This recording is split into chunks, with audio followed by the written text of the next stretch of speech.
Bora, bora, cascatinha, seus cascateiros, salve, salve. Aqui é cascata, aqui é conversa de torcedor para torcedor e de cascateiro para cascateiro. Vamos lá.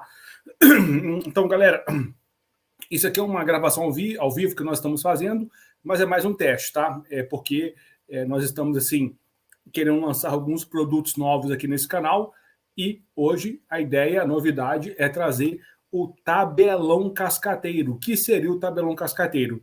É um vídeo em que um dos cascateiros pega a tabela da rodada do Brasileiro que acabou de se encerrar e comenta os jogos e faz uma análise e uma prospecção para o que vai vir pela frente aí para os clubes do Rio. Então é isso que nós estamos tentando fazer aqui. Evidentemente que hoje eu, Daniel Ban, está aqui ó, na tela, jornalista Daniel Ban. É jornalista do Macário, mas o Ban é um apelido afetivo que eu tenho desde a época que eu era adolescente lá no Cascatinha, então eu mantive o Ban aqui para efeitos cascateiros, mas é bom contextualizar. Então, galera, sem muitas delongas, vamos então à 12ª rodada do Brasileirão. Alguns jogos vamos comentar mais, outros menos, e ao longo dos comentários eu vou explicando cada caso. Então, galera, 12ª rodada do Brasileirão, que acabou de ser encerrada, e agora, galera, vai ter um tempão aí sem ter jogos, porque agora é data FIFA, a seleção brasileira joga, então essa rodada vai assim, o que aconteceu agora vai se manter aí por pelo menos uma semana e meia, uma semana, enfim, então essa rodada vai ter efeitos duradouros em relação à sequência do Brasileirão. Então, vamos começar aqui, né, pelo primeiro jogo que foi o primeiro jogo que aconteceu, Goiás 0, Inter 0 lá na Serrinha, lá em Goiânia, jogo bem fraco, bem no nível do que o Goiás e o Inter podem apresentar. O Goiás, pelo time que tem, evidentemente, é um time que briga para não ser rebaixado e que tem feito isso com algum mérito nesse momento, e o Inter, evidentemente, com a cabeça toda na Libertadores, então o Inter joga o Brasileiro apenas para chegar naquela pontuação mínima para não ser rebaixado. Então, um jogo realmente que ofereceu muito pouco de interesse, de emoção, enfim, resultado muito bom para o Inter, né? Que com esse resultado não se aproxima ali, pelo menos por hora, da zona de rebaixamento.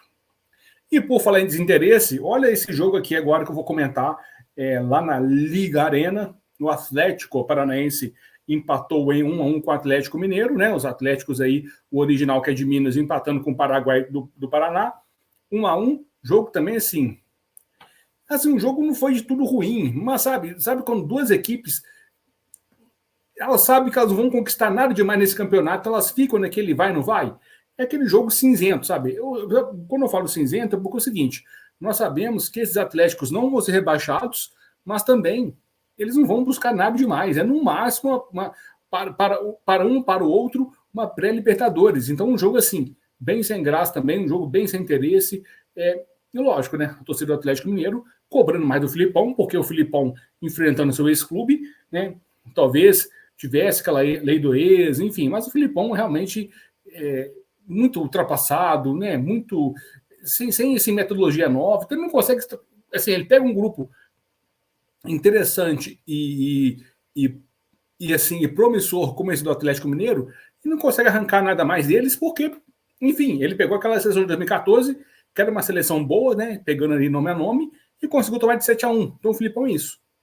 O Filipão, quando ele consegue alguma coisa, por exemplo, ele chegou na final da Libertadores do ano passado, mas jogando de maneira pragmática, jogando feio, catimbando, sabe? Assim, inovação tática ou técnica com o Filipão, esqueçam. Ele não é hoje capaz de produzir isso.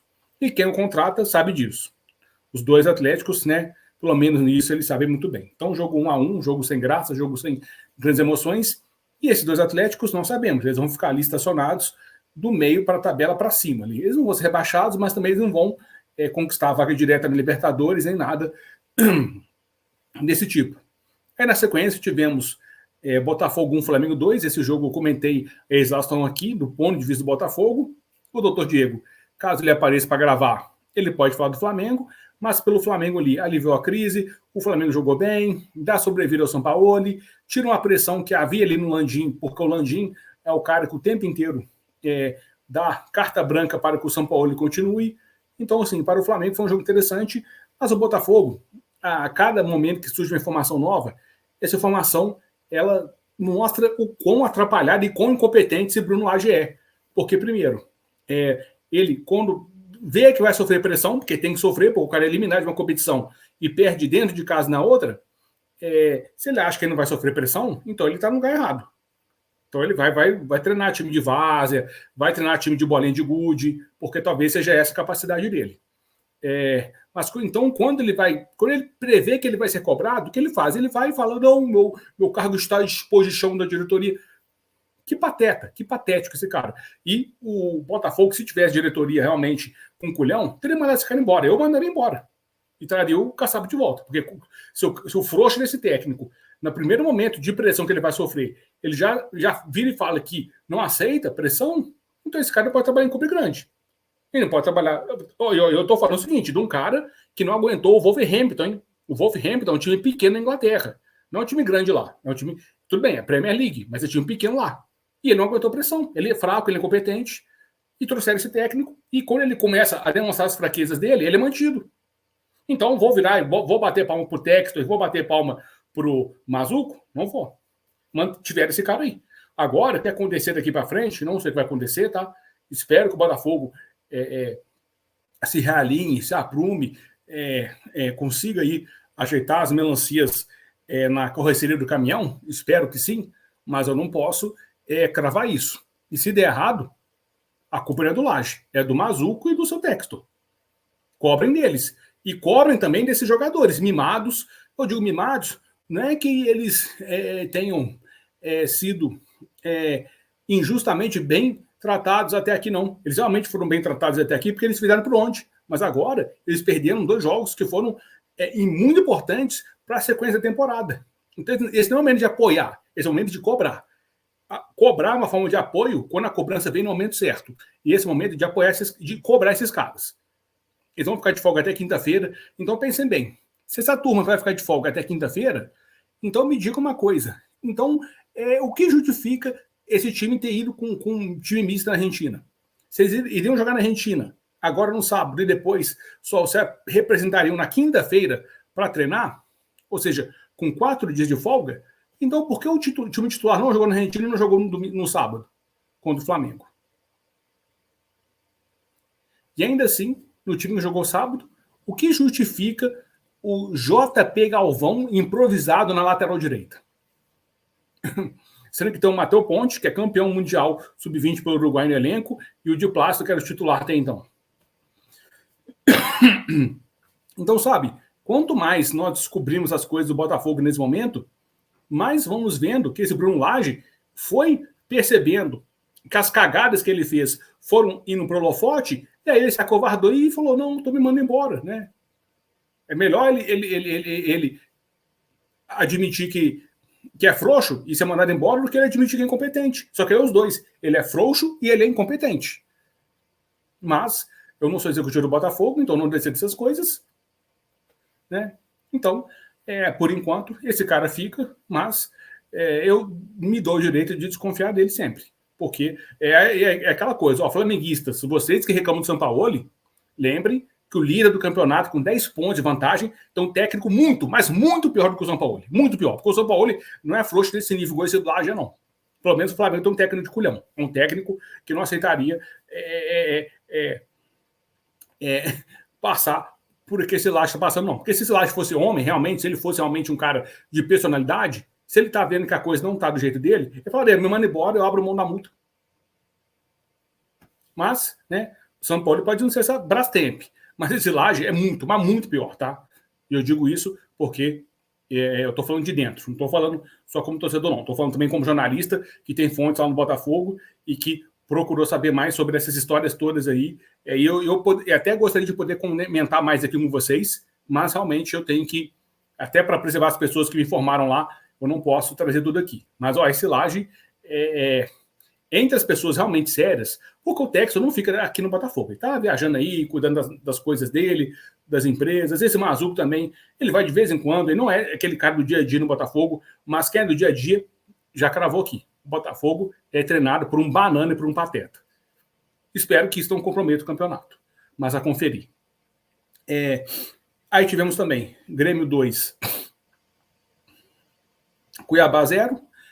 Aquela coisa, ó, o Grêmio, mesmo sem brilho, mesmo sem um grande trabalho, mas o conjunto é bom, e o Renato, dentro das limitações táticas dele, mas ele pelo menos, como ele tem muito tempo de trabalho com esse time no Grêmio, ele consegue extrair desses caras pelo menos algo a mais quando eles pegam times mais fracos, porque não dá para negar que o Cruzeiro, de quem o Grêmio ganhou na última rodada, e o Cuiabá, são elencos muito mais fracos do que o Grêmio. Então, quando o Renato pega o time mais fraco e organiza bem o elenco dele, o Grêmio produz alguma coisa. O problema do Grêmio é quando pega times mais fortes. Aí o Renato se enrola, se perde, não consegue achar uma forma ali de conseguir fazer um esquema reativo com eficiência.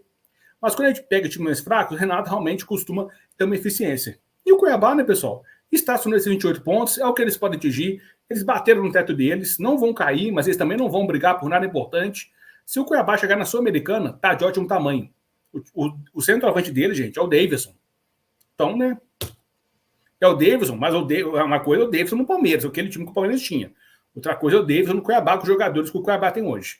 Então, dentro do contexto de Cuiabá passa a mão no toco, agradece a Deus se conseguir buscar aí uma Sul-Americana. Na sequência, tivemos Fluminense 1, Fortaleza 0. Um jogo assim, ó. O Fluminense deu uma lição pro Botafogo. O Fluminense jogou com o time titular na quinta-feira na Libertadores, ganhou bem, se classificou para a semifinal, e para o final de semana agora contra o Fortaleza, levou o time titular e ganhou de novo. Tudo bem, foi difícil. O Fortaleza é um time bom, não um time bom, mas é um time assim, que é bem treinado, que é bem encaixado, que é bem trabalhado taticamente, porque o treinador lá é muito bom. Então complicou muito o time do Fluminense.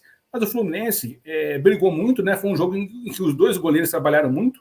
Então foi um jogo assim, em que o equilíbrio foi realmente evidente, mas no final a eficiência e a qualidade do Fluminense fizeram a diferença. E aí o Diogo Barbosa, né, depois de uma jogada do Lima ali pelo lado direito, conseguiu um belo chute fora da área, decretou a vitória do Fluminense. O Fluminense mostrou o seguinte: se tem que poupar jogador, poupa em treinamento. Em jogo, não. Em jogo, ainda mais em competições importantes, tem que ir o que tem de melhor. Porque o clube não poupa o salário do cara. Ele ganha o salário dele bonitinho, cheio.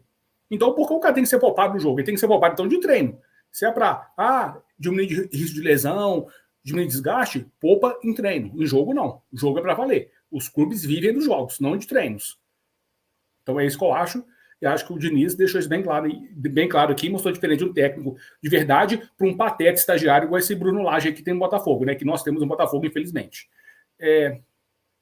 Tivemos também Palmeiras 0, Corinthians 0, e Cássio, obrigado, tá, Cássio, porque tudo bem, com o Breno Lopes, né? Nós sabemos que ele é doente do pé. Aquele gol que ele fez lá na final da Libertadores foi de cabeça, ainda assim, depois uma cagada que o Cuca fez ali, né? Com o Marcos Rocha, enfim. O Breno Lopes, o palmeirense tem uma relação afetiva com ele, e eu entendo totalmente, mas o Breno Lopes ele é um pé de rato, e ele mostrou hoje isso. Ontem, né, na verdade, isso, né? Perdeu um gol feito e um gol que o Botafogo agradece muito, porque mantém a diferença do Botafogo ali de 10 pontos para o Palmeiras, e também, ao perder aquele gol, né, também tem o mérito do Cássio, essa jogada permite que o Corinthians continue um pouquinho ali afastado da zona imediata ali, né, daquela zona ali que leva os times à segunda divisão. Na sequência, tivemos o Mineirão, Cruzeiro 0, Red Bull Bragantino 0. Tá aí, né? A culpa é do Pepa, realmente. Cruzeiro sem o Pepa continuou não ganhando como não ganhava com o Pepa. Então, gente, o problema não é o Pepa, o problema é Gilberto, o problema é o Wesley, o problema é Nicão, os 6 atacantes do Cruzeiro que não conseguem fazer gol, né? Aquele cara que não consegue fazer aquilo que para o qual ele é pago. E talvez no Cruzeiro falte um pouco de cobrança e de ameaça, por exemplo. O Gilberto, jogando mal, o Gilberto aqui. Ele até saiu o Gilberto, inclusive. Mas os atacantes que não estão jogando bem. Ô, meu filho, se você não fizer gol, você vai sair e o seu reserva vai ter a chance dele. O Cruzeiro, como o Cruzeiro tem poucas opções de elenco, então quem entra ali acha que é confortável, se sente bem, acha que não tem ameaça. Então acho que ao Cruzeiro falta opções de ataque para repor os jogadores que estão indo mal. Porque na defesa, o Cruzeiro é organizado, o Cruzeiro é equilibrado, o Cruzeiro, assim, então, o goleiro, para mim, é fraco. Para a Série A, o goleiro do Cruzeiro não serve. Mas, para um time que está de meio da tabela para baixo, ele serve. Mas aí o Cruzeiro tem que ver também o que ele quer, né? Se o Ronaldo tá aspirando isso aí com o Cruzeiro, aí que os cruzeirenses também revejam aí, cobrem a quem é de direito. Mas se o Cruzeiro realmente se colocou em situação de time ameaçado, ele se colocou. Porque o Cruzeiro era para estar numa situação hoje bem mais tranquila. Claro, o Cruzeiro iria brigar por Libertadores, iria brigar por alguma coisa grande? Não. Mas também, pelo time que o Cruzeiro tem, talvez não devesse brigar por rebaixamento e vai brigar até o final, tá? O Cruzeiro talvez seja a salvação do Vasco, a salvação do Santos, a salvação até do América, que eu continuo dando por rebaixado, tá? Mas o Cruzeiro e o Goiás, eles podem salvar esses times grandes que hoje estão lá embaixo. E para finalizar aqui, né, tivemos Bahia 1, Vasco 1. Olha, esse jogo foi lá e cá, pau a pau. Dois times realmente, sim, que estão lá embaixo, mas que têm perspectivas de melhorar um pouco a posição deles de tabela. Porque, por exemplo, eu acho o Bahia e o Vasco times muito, muito mais interessantes do que o Goiás, do que o próprio Cruzeiro, do que, por exemplo, o Cuiabá. O Cuiabá tem uma fasezinha ali de bobo.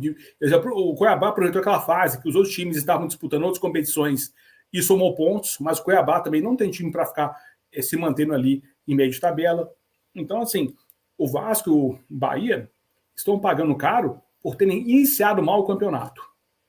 E o Bahia está com o mesmo técnico, aí também não vou entrar no mérito se deveria ou não ter trocado. O Vasco não, o Vasco deveria ter trocado, porque realmente não deu liga, não deu encaixe ali o Barbieri com esse elenco do Vasco. Então o Vasco, a diretoria do Vasco foi muito teimosa de ter mantido esse técnico por muito tempo, né? E ele acabou afundando o Vasco de uma maneira que, de repente, acho ainda que é reversível, mas a ver, né? Mas eu acho que o Vasco, por orgulho ali de diretoria, de falar, não, essa escolha aqui minha não foi errada, de ter mantido o cara, se colocou numa situação de risco que não deveria estar sofrendo até esse momento.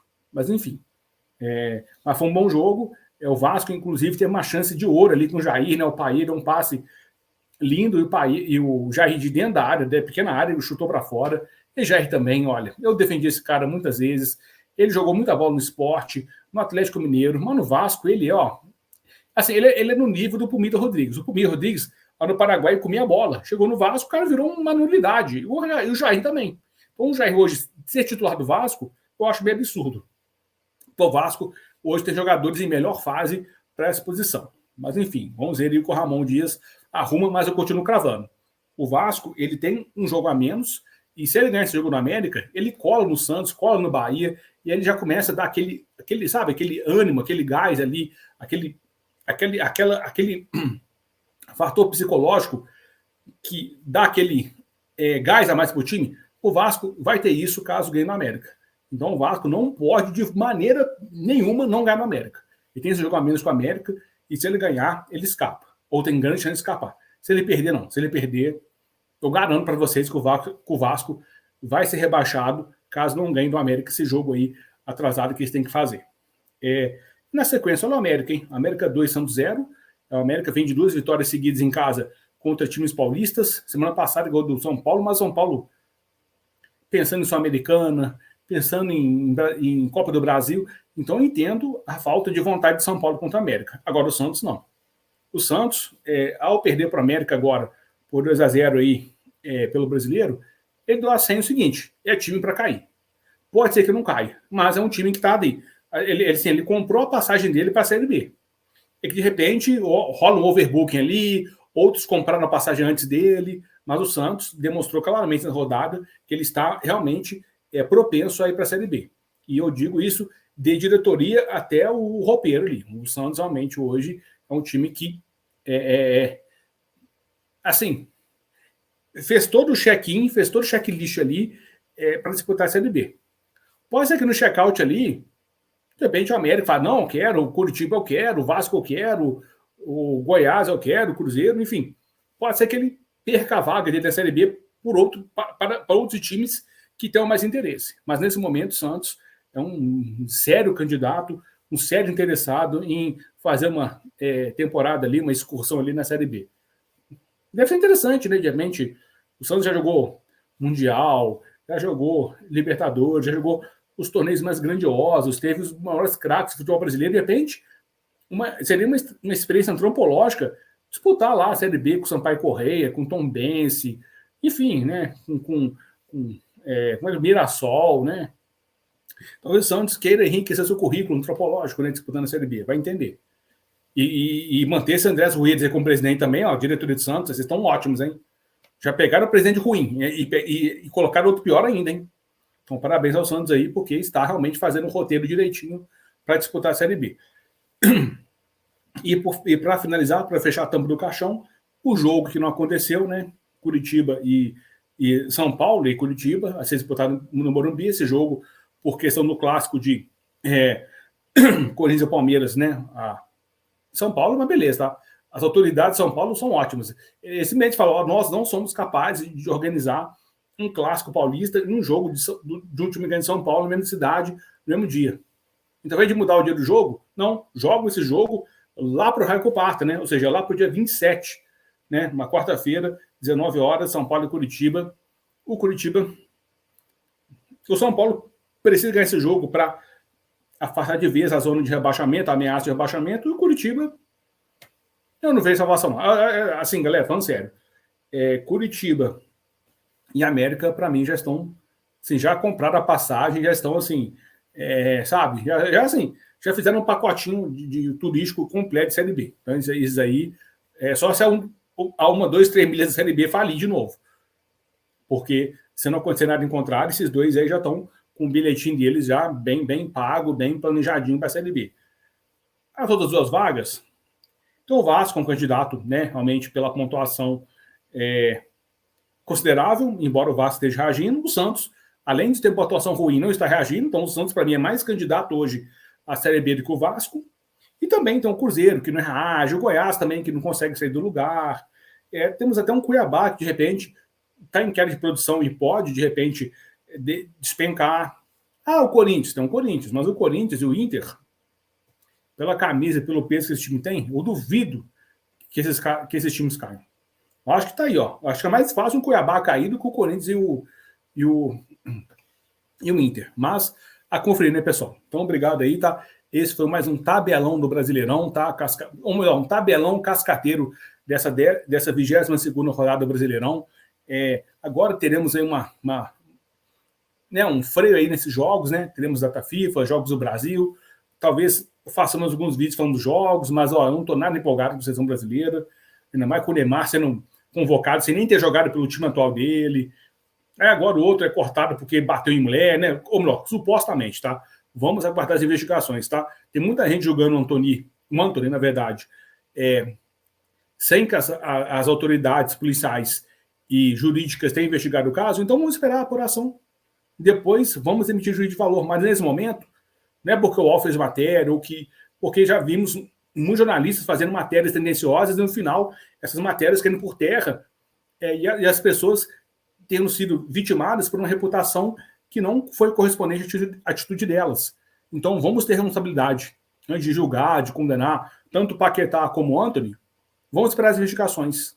Se provar alguma coisa contra eles, beleza, aí sim pode ter aí o tribunal do cancelamento, né? Assim como foi com o Robinho, assim como está sendo com o Daniel Alves, assim como foi com o Cuca. Mas, para quem ainda não foi julgado, vamos esperar as autoridades judiciais e policiais trabalharem. E aí, depois que as informações e as provas forem realmente colhidas, aí sim vamos emitir juízo de valor também. Acima de tudo, temos que ter prudência e equilíbrio, tá bom?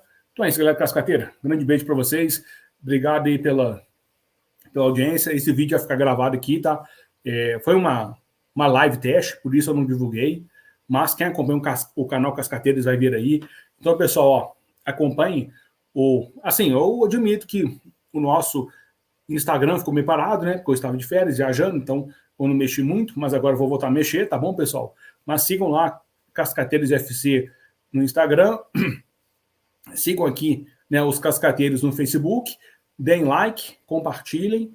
Em breve também teremos TikTok aí. E teremos a live dos líderes, tá? Agora na data FIFA, porque não tendo jogos é mais fácil para nós reunirmos aqui, ainda que seja online, para gravar esse grande evento, né? Cascateiro e botafoguense. E também teremos né? O doutor Diego aí com algumas novidades, o Edu provavelmente também vai virar com alguma coisa aí do Fluminense. Mas então é isso, turma. Beijo para vocês, tudo de melhor e estamos juntos, hein? Aqui é Cascata, galera. É conversa de torcedor para torcedor e de cascateiro para cascateiro. Valeu!